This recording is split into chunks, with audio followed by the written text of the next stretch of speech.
কুনাল যখন তার খালার ঘরে ঢুকল, চারপাশে খুঁজেও কাউকে দেখতে পেল না। সে ভাবল হয়তো রান্নাঘরে আছেন, তাই সেদিকেই গেল, কিন্তু সেখানেও খালাকে দেখতে পেল না। হঠাৎ কিছু অস্বাভাবিক শব্দ শুনে কুনালের মনোযোগ সেদিকে গেল।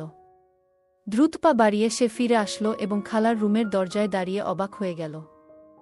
রুমের ভেতরে তার খালা একটি মোবাইল ফোনের দিকে গভীর মনোযোগ দিয়ে আছেন।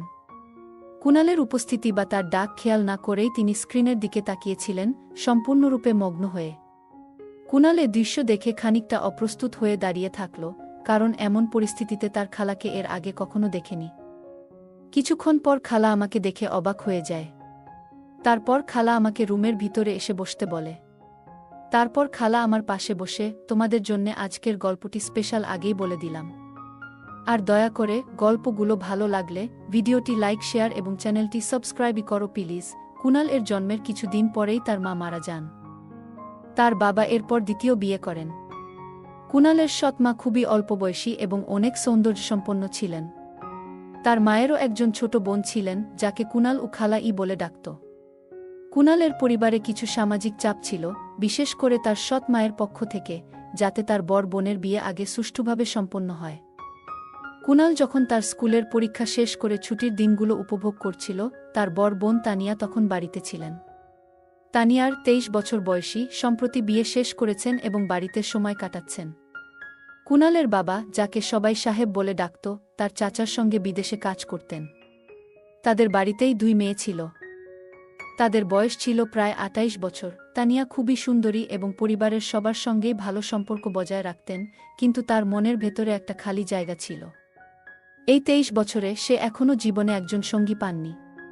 তার কোনো বন্ধু নেই। মাঝে মাঝে সে বিয়ের স্বপ্ন দেখত, তবে দিনের বেশিরভাগ সময় ঘরের কাজেই ব্যস্ত থাকত। সন্ধ্যাবেলা সে তার খালার মেয়েদের পড়াতে যেত এবং তারপর ক্লান্ত হয়ে ঘুমিয়ে পড়ত। একাকিত্বের অনুভূতি থাকলেও সে সবসময় নিজেকে সান্ত্বনা দিত। তার মা এবং খালাও প্রায় একা সময় কাটাতেন। তবে মোবাইল ফোন তাদের একাকিত্বকে দূর করতে সাহায্য করত। তারা সব সময় মুভি দেখতে ভালোবাসত। তানিয়া যখন নিজের রুমে সময় কাটাত, তখন সে তার নিজের মতো করে শান্তি খুঁজে নিত। তার বাবা সাহেব এবং তার চাচারা প্রায় 15 থেকে 20 বছর ধরে বিদেশে কাজ করছিলেন।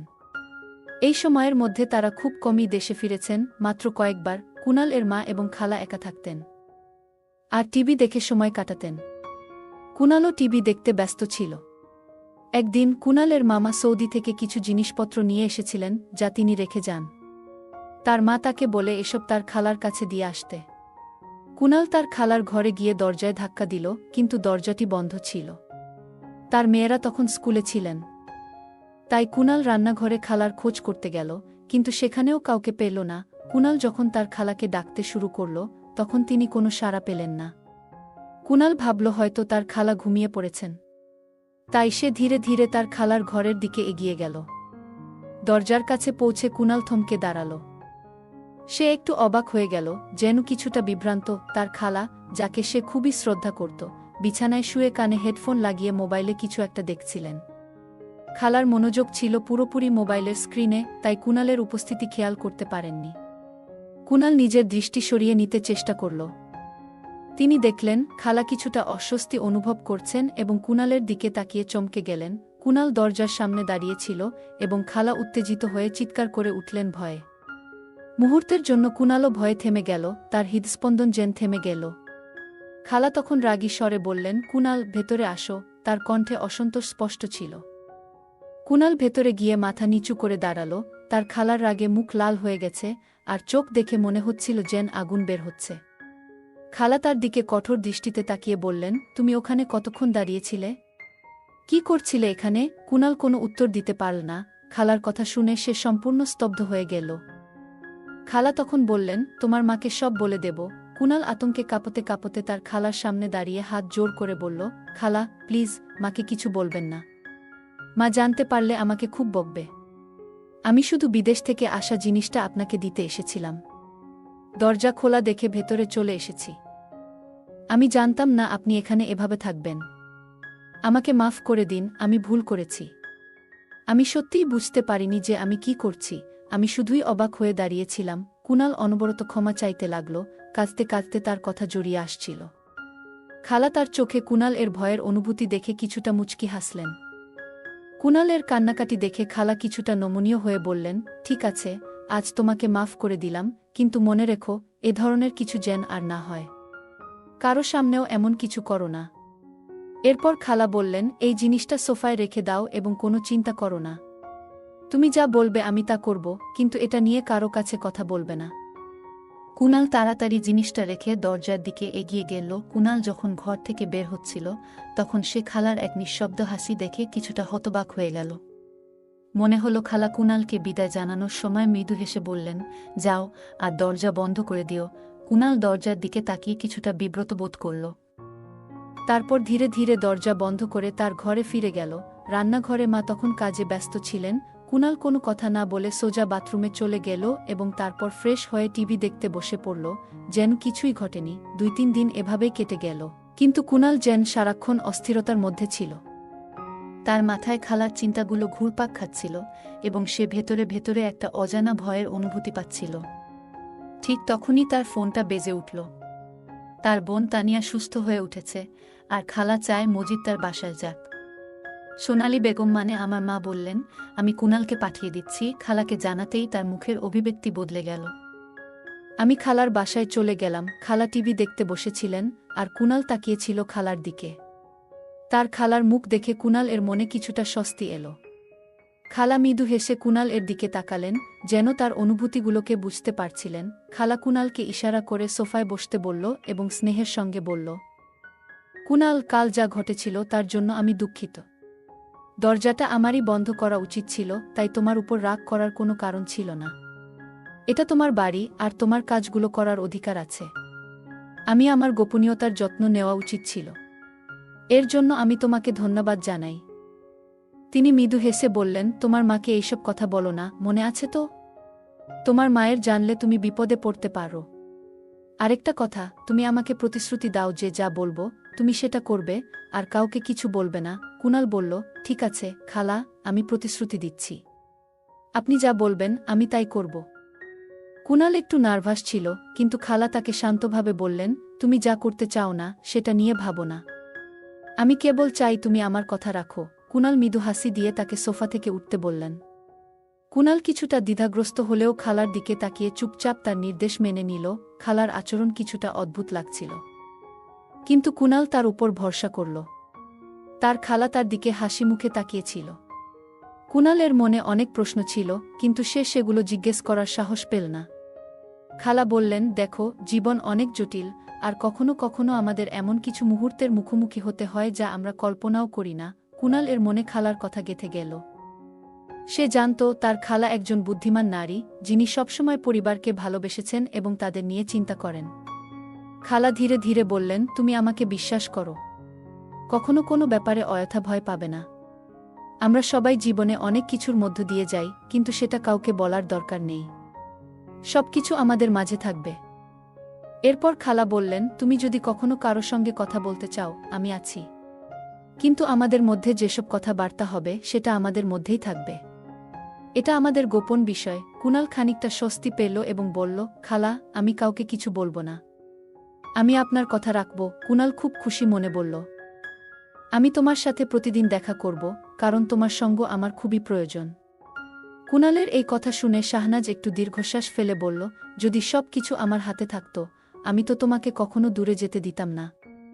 কিন্তু মনে রেখো, আমি সবসময় তোমার পাশে আছি, যখনই আমাকে প্রয়োজন হবে। কুণাল একটু দ্বিধা নিয়ে বলল, আপনার অনুমতি নিয়ে একটা কথা জানতে চাই। খালা মৃদু হেসে বললেন, এখন তোমার আর কোনো অনুমতির দরকার নেই। যা মন চায় সেটাই নির্ভয়ে বলো। খালা বলল, তোমার মামারা অনেক দিন ধরে বাড়িতে নেই, তাই এমন কিছু সিদ্ধান্ত নিতে হয়েছে। আর তোমার বাবাও অনেক দিন ধরে আসেনি, তাই তোমার মাও কষ্টের মধ্যে সময় কাটাচ্ছে। কুণাল কিছুটা বিস্মিত হয়ে বলল, আপনি আসলে কি বোঝাতে চাইছেন? খালা মৃদু হেসে বললেন, দেখো, আমি যা বলছি তা বোঝার চেষ্টা করো। আমাদের সবার জীবনেই এমন সময় আসে যখন আমরা একাকিত্ব অনুভব করি, আর তখন সেই একাকিত্ব কাটানোর পথ খুঁজে বের করতে হয়। খালা আরও বললেন, তোমার মা যদি কখনো কাছ থেকে দেখো, বুঝতে পারবে যে তিনি কতটা শক্তিশালী এবং অনুপ্রেরণাদায়ী একজন মানুষ। কুণাল অবাক হয়ে খালার কথা শুনল এবং কিছুটা দ্বিধায় পড়ল। তুমি যদি তোমার মায়ের সাথে বেশি সময় কাটানোর সুযোগ পাও তাহলে কেমন লাগবে তোমার? খালা জানতে চাইলেন। কুণাল কিছু বলল না, তবে তার মনে নতুন চিন্তা তৈরি হল। কুণাল তার খালার কাছ থেকে বিদায় নিয়ে বাড়ি ফিরল, কিন্তু তার মনে খালার কথা গেঁথে রইল। সোনালী বেগম, তার সৎ মা, তখন টিভি দেখতে বসেছিলেন। কুণাল কিছুটা বিভ্রান্ত অবস্থায় মাকে দেখে নতুন করে তার সম্পর্কে ভাবতে শুরু করল। সোনালী বেগমের দিকে তাকিয়ে কুণাল একটু ভিন্ন অনুভব করতে লাগল, এমন কিছু যা আগে কখনো হয়নি। কুণাল তার মায়ের কষ্টগুলো বুঝার চেষ্টা করতে লাগল। তার মায়ের প্রতি বিশেষভাবে নজর পড়ছিল, কিন্তু সোনালী বেগমও সেটা টের পেলেন। কুণাল মনোযোগ দিয়ে মাকে দেখছিল, কিছুটা চিন্তিতভাবে। মা খেয়াল করল যে কুণাল তখনও একই জায়গায় দাঁড়িয়ে আছে। সে মৃদু স্বরে জিজ্ঞেস করল, কি হয়েছে ছেলে? কিছু চাও নাকি? যদিও মা জানত এই মুহূর্তটা সম্ভবত ঠিক সময় নয়, তার নজর পড়ল কুণালের দিকে। কুণাল চুপচাপ তাকিয়েছিল, তবে তার দৃষ্টি সোনালীর মুখের দিকে ছিল না। সোনালী বুঝতে পারছিল কুণালের ভাবনায় অন্য কিছু চলছে। তিনি আবার কুণালের দৃষ্টি আকর্ষণ করার চেষ্টা করলেন। কুণাল হঠাৎই চমকে উঠল এবং ঘরের অন্যদিকে চলে গেল। মা দ্রুত নিজের শার্ট ঠিক করে বুঝতে পারলেন যে কুণাল এখন অনেক পরিণত হয়েছে এবং অনেক কিছু বুঝতে শিখেছে। মা দ্রুত নিজেকে সামলে টিভি লাউঞ্জে ফিরে গেলেন। ভাবলেন, এমন মুহূর্তে যদি কেউ চলে আসে তবে পরিস্থিতি অস্বস্তিকর হতে পারে। তাই তিনি অন্য কাজে মনোনিবেশ করলেন, যাতে চিন্তাগুলো অন্যদিকে সরানো যায়। কিছুক্ষণ পরে মা তার মেয়ের ঘরের দরজার কাছে গেলেন। দরজা খুলতেই দেখলেন মেয়ে বিছানায় শুয়ে মোবাইলে মুভি দেখছে। সোনালী বুঝতে পারলেন মেয়েও ধীরে ধীরে বড় হয়ে উঠছে এবং নিজের জগতে ব্যস্ত হয়ে পড়ছে। দরজাটা আস্তে করে বন্ধ করে সোনালী নিজের ঘরে ফিরে গেল। সে বুঝতে পারছিল যে পরিস্থিতি অনেক বদলে গেছে, তবে কুণালের আচরণ তাকে কিছুটা অস্বস্তিতে ফেলেছিল। এদিকে কুণাল বাথরুমে ছিল এবং শাওয়ারের আওয়াজ শোনা যাচ্ছিল। মা ভাবলেন এটা হয়তো ভালো সময়, কিন্তু সাথে সাথেই সিদ্ধান্ত নিলেন যে আরও ভেবেচিন্তে পদক্ষেপ নিতে হবে। তাই তিনি দ্রুত নিজের কাজ শেষ করে নিজেকে মানসিকভাবে স্থির করার চেষ্টা করতে লাগলেন। অন্যদিকে একদিন কুণালের মনে অদ্ভুত এক কৌতূহল জাগল এবং সে ধীরে ধীরে বাথরুমের দিকে এগিয়ে গেল। দরজার কাছে পৌঁছে সে দেখল দরজাটা সামান্য ফাঁকা। কুণাল অবাক হয়ে দেখল যে মা আয়নার সামনে দাঁড়িয়ে কিছু ভাবছেন এবং মনোযোগ দিয়ে নিজেকে দেখছেন। কুণালের মনে কিছুটা অস্বস্তি তৈরি হল। সে ভাবল, এখানে আর না থেকে ফিরে যাওয়াই হবে সবচেয়ে ভালো সিদ্ধান্ত। কুণাল আস্তে করে পিছিয়ে যাওয়ার চেষ্টা করল, কিন্তু হঠাৎ করেই তার মার দৃষ্টি আয়নায় পড়ে তার দিকে। কুণাল দ্রুত পাশ ফিরে সরে পড়ল, যেন কিছুই ঘটেনি। মা তার নিজের চিন্তায় ডুবেছিল, তাই সে ব্যাপারটা নিয়ে কিছু বলল না। মা তার ওয়ার্ড্রোব খুলে একটি পুরনো সাদা স্যুট বের করলেন, যা তিনি অনেক দিন ধরে ব্যবহার করেননি। একবারই পরেছিলেন সেটি, কারণ তখন তার স্বামী বলেছিলেন এই পোশাকটা খুবই নজর কাড়ে এবং তাদের মেয়ে দেখে ফেললে ভুল ধারণা হতে পারে। কিন্তু এখন পরিস্থিতি বদলেছে। মা আলমারি থেকে সেই পোশাকটা বের করে কুণালের দিকে তাকালেন। তিনি মনে মনে ভাবলেন, আজকের দিনটা আলাদা কিছু হবে। কুণাল ধীরে ধীরে চোখ খুলে চারপাশটা লক্ষ্য করল আর বুঝতে পারল যে পরিবেশটা যেন কিছুটা পরিবর্তিত। কুণাল কিছুটা অবাক হয়ে তার মা এবং খালার কথোপকথন মনে করতে লাগল। এমন পরিস্থিতি তার জন্য নতুন হলেও সে নিজের অনুভূতিকে নিয়ন্ত্রণে রাখার চেষ্টা করল, নিজেকে স্থির রাখল এবং পরিস্থিতি বুঝে চলার সিদ্ধান্ত নিল। এই গল্পটা এমন পুরুষদের জন্য যারা নিজেদের স্ত্রীকে অনেকদিন বাড়িতে রেখে দূরে থাকেন। সকলের অভিজ্ঞতা একরকম নয়, তাই এই গল্প কাউকে আঘাত করার জন্য নয়, বরং সচেতনতার বার্তা দেওয়ার জন্য। গল্পটা কেমন লাগলো জানাতে ভুলবে না। আরও মজার মজার রোমান্টিক গল্প শুনতে চাইলে ভিডিওটি লাইক, শেয়ার এবং চ্যানেলটি সাবস্ক্রাইব করতে এবং বেল আইকনটি ক্লিক করতে ভুলবে না। ধন্যবাদ।